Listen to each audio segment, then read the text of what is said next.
सूरज की पहली किरण के साथ उन्हें बेटी दिया जाता है और सुबह 9 बजे उन्हें ब्रेकफास्ट भी दिया जाता है और रात का डिनर भी उन्हें परोसा जाता है।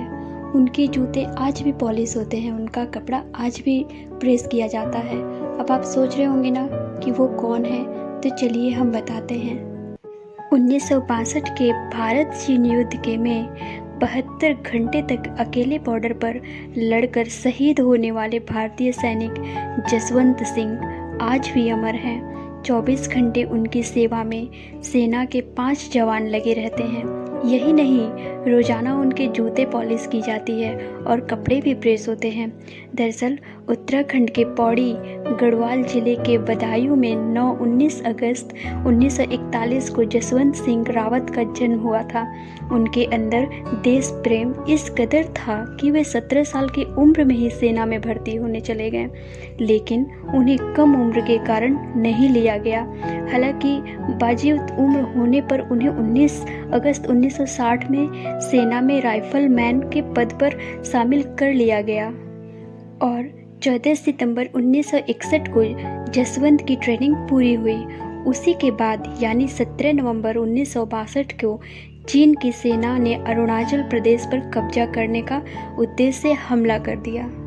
इस दौरान सेना की एक बटालियन की एक कंपनी नूरानांग ब्रिज की सेफ्टी के लिए तैनात की गई, जिसमें जसवंत सिंह रावत भी शामिल थे। चीन की सेना हवाई होती जा रही थी, इसलिए भारतीय सेना ने गढ़वाल यूनिट की 4थी बटालियन को वापस बुला लिया, मगर इसमें शामिल जसवंत सिंह, लांस नायक त्रिलोकी सिंह नेगी और गोपाल सुगाई नहीं लौटे। ये तीनों सैनिक एक बंकर से गोलीबारी कर रही चीनी मशीन गन को छुड़वाना चाहते थे।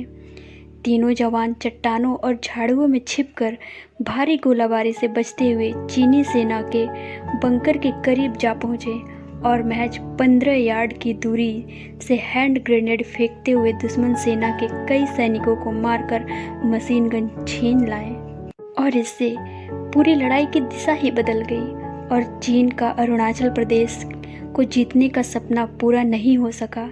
हालांकि इस गोलाबारी में त्रिलोकी और गोपाल मारे गए, वहीं जसवंत को दुश्मन सेना ने घेर लिया और उनका सिर काटकर ले गए। इसके बाद 20 नवंबर 1962 में को चीन ने युद्ध विराम की घोषणा कर दी और इसी तरह आज भी रहती है जसवंत सिंह की आत्मा वहाँ रहने वाले जवानों और स्थानीय लोगों का मानना है कि जसवंत सिंह रावत की आत्मा आज भी भारत की पूर्वी सीमा की रक्षा कर रही है। उनके नाम से नूरानांग में जसवंतगढ़ का नाम बड़ा स्मारक भी बनाया गया है। यहाँ शहीद के हर सामान को संभाल कर रखा गया है। जसवंत सिंह रावत भारतीय सेना के अकेले सैनिक हैं जिन्हें मौत के बाद प्रमोशन मिलना शुरू हुआ था। पहले नायक, फिर कैप्टन और अब वह मेजर जनरल के पद पर पहुंच चुके हैं। उनके परिवार वालों को पूरी सैलरी पहुंचाई जाती है। घर में शादी या धार्मिक कार्यक्रमों के अवसर पर परिवार वालों को जब ज़रूरत होती है तब उनकी तरफ से छुट्टी की एप्लीकेशन दी जाती है और मंजूरी मिलते ही सेना के जवान उनकी तस्वीर को पूरे सैनिक के सम्मान के साथ उनके उत्तराखंड के पुश्तैनी गांव ले जाते हैं। वही छुट्टी समाप्त होते ही उस तस्वीर को सम्मान सहित वापस उस स्थान पर ले जाया